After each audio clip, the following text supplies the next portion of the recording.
more simply, the American idiots half drunk watching the Super Bowl at half time will never get any of this Baphomet jazz, so we'll just throw it in their face and have a good laugh. And then to top it all off, afterwards, the news cycle is taken over by endless debate about how great the performance was and how this stupid dancer flipped off America. Even as the world teeters on the precipice of two wars in the Middle East, this is what the Twitter buzz is all about.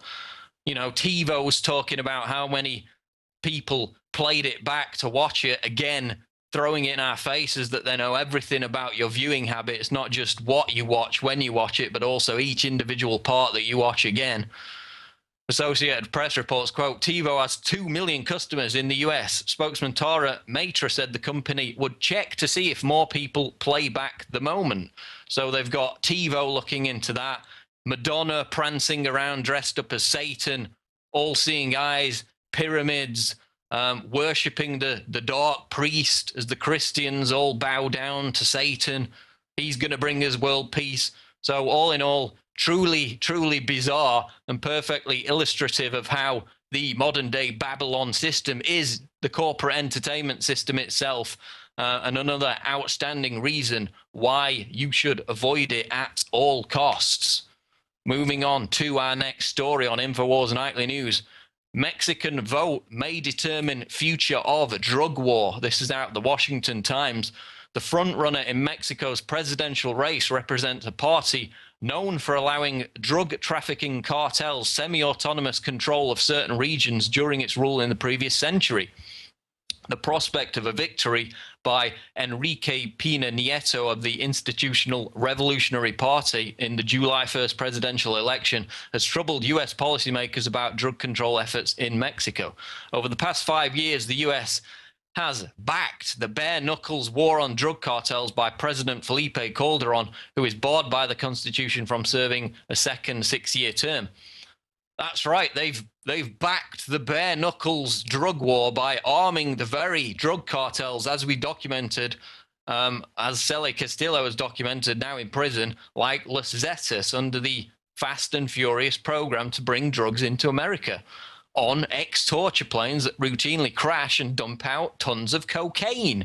So it seems from this report that with this new president coming into office in Mexico, the CIA back channels that run the drug trade from that country are concerned about their usual business partners, who it comes out in court trials are actually working for the CIA, being surpassed by other drug cartels in the country. So it seems the CIA is very concerned about that at the moment. Moving on to our next story, Kurt Nimmo writes on Infowars.com, Ron Paul warns of Federal Reserve power grab. Not only was Obama's appointment of Richard Cordray to the misnamed Consumer Financial Protection Bureau unconstitutional, but the newly minted federal Leviathan itself is in direct violation of the Constitution, specifically the 10th Amendment. In January, Obama thumbed his nose at Article 2, Section 2 of the Constitution. It states the president, quote, shall nominate and by and with the advice and consent of the Senate shall appoint officers to the government. But as Ron Paul notes in this new video, the new agency founded under the Federal Reserve-dominated Dodd-Frank Wall Street Reform and Consumer Protection Act is itself an unconstitutional monster that will further degrade the financial health of the country. Cordray will act as a czar, answerable not to the American people, but his masters at the Federal Reserve, like EU or Soviet-era committee. The CFPB will be run by unelected commissars who will exercise extraordinary power. The agency is part of the Federal Reserve and its budget is not subject to congressional control or oversight. So here's that clip from Ron Paul talking about the latest advance in executive tyranny. Current law already allows only the richest Americans to invest in potentially lucrative ventures such as hedge funds because such investments are deemed to be too risky for the average American to invest in. The government, in its paternalistic wisdom, treats American investors as too stupid to know what to do with their money and protects them, supposedly, by keeping them poorer than they otherwise would be. We can expect even more of this once the CFPB is running in full stride. Now, that was just a segment of Ron Paul's latest speech on that new Federal Reserve controversy. We'll play the rest of that clip during the break. And coming up, Aaron Dykes talks to Clenor Childress to discuss the recent Planned Parenthood scandal and the truth behind the abortion industry, and specifically how it applies to black people. Childress is, of course, from the website Black Genocide. Now, we urge all our subscribers, our watchers on YouTube, because most people watch this on YouTube, to subscribe to PrisonPlanet.tv, because that's what funds the production of this program. We've currently got 1-year gift subscriptions available at a 37% discount for just $44.95. We got the free trial still running, so you can try PrisonPlanet.tv for 15 days completely free. And then if you don't want it, then you just don't renew. And if you leave it, then it does renew, and you get access to all the content, Alex Jones Show, video, audio files, INFOWARS Nightly News, speeches, special interviews, literally 7 years of content, a massive back catalogue library of information war material. So we encourage all our subscribers to sign up at PrisonPlanet.tv. Hello, this is Ron Paul with your weekly update for February 6th. Well, much has been made recently of the President's unconstitutional appointment of Richard Cordray to be Director of the Consumer Financial Protection Bureau, CFPB. Lost in the hubbub has been any discussion of the unconstitutionality of or the need for the CFPB itself. Proponents of the CFPB claim that this new bureaucracy will help consumers by protecting them from fraudulent activity. In reality, it will only expose consumers to more financial harm. Housed within the unconstitutional Federal Reserve and funded not through congressional appropriations but through the Federal Reserve's interest revenue off the trillions of dollars of U.S. government debt it holds, the structure of the CFPB ensures that it is run by unelected, unaccountable bureaucrats with no effective oversight from Congress. Given broad powers to regulate the activities not only of banks but also of any other entity which the government deems offers a financial product, there is almost no limit to the scope of financial activity which the CFPB can oversee. Giving impetus to the CFPB's creation was the poor reputation of Wall Street banks and financial firms that developed as a result of the financial crisis. Banks which received trillions of dollars of taxpayers-funded bailouts turned around and shafted their customers by foreclosing on homes, raising credit card interest rates, and introducing numerous new fees. But rather than keeping Wall Street in check, as its proponents allege, the CFPB will end up placing further restrictions on the ability of Main Street Americans to engage in productive financial endeavors. Current law already allows only the richest Americans to invest in potentially lucrative ventures such as hedge funds because such investments are deemed to be too risky for the average American to invest in. The government, in its paternalistic wisdom, treats American investors as too stupid to know what to do with their money and protects them, supposedly, by keeping them poorer than they otherwise would be. We can expect even more of this once the CFPB is running in full stride. The CFPB will further harm consumers by encouraging them to use only financial products which have received the Bureau's approval. Many consumers will assume that these products are safe and will fail to engage in their own due diligence with predictably unfortunate results. We have seen this with the stock markets in the cases of Bernie Madoff and Alan Stanford, where investors trusted the SEC to prevent fraud ended up suffering huge losses. Social Security is a similar case in which millions of people place their trust in the government to take care of them in their old age.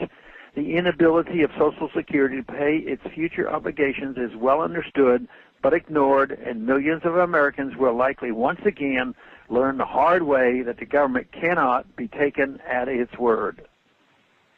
Thanks for calling this update. A new update is placed on this number, 888-322-1414, every Monday.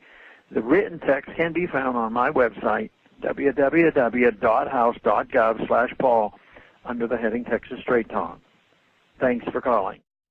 Yeah, Yeah, I'm signing these evil 1776 flags.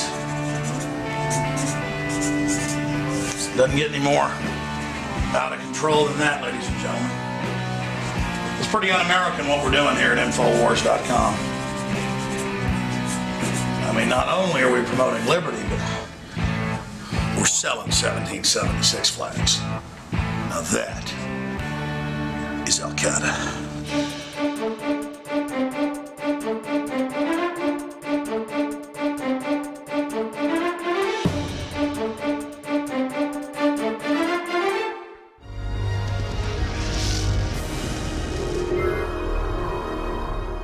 And we are back from break. Thanks to Paul Joseph Watson for doing the news segment. We're joined now by the founder of blackgenocide.org and president of the Life Education and Resource Network, acronym LEARN, Dr. Clinard H. Childress Jr., to discuss the whole controversy over Komen and their race for the breast cancer cure and their entanglement with Planned Parenthood and that whole recent controversy over funding. So with that in mind, we turn now to Dr. Childress. Thank you for joining us, sir. Oh, thank you very much for having me. So could you give us your overall impression first of this whole controversy? People have found out, perhaps for the first time, that when they donate a few dollars here or there, when they're shopping with all these corporate partners, that money to go to breast cancer research may actually be going, at least in part, to Planned Parenthood. Well, roughly, I believe it was around $600,000. But when you have $1 billion budget, it is, of course, it may appear to be small for Planned Parenthood, but it's indeed the principle, because the Komen Foundation is concerned about breast cancer, and I've been sharing across the country that there have been defectors from the American Cancer Institute that now truly say they are quite aware that there is a direct link between abortion and breast cancer. So it gets to be a position of principle.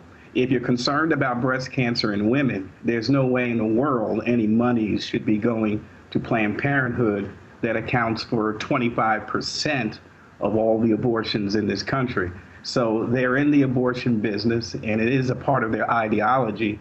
And if Komen's ideology is to preserve women and to save women from breast cancer, they're on two different ends of the spectrum, and there should be no joining or support.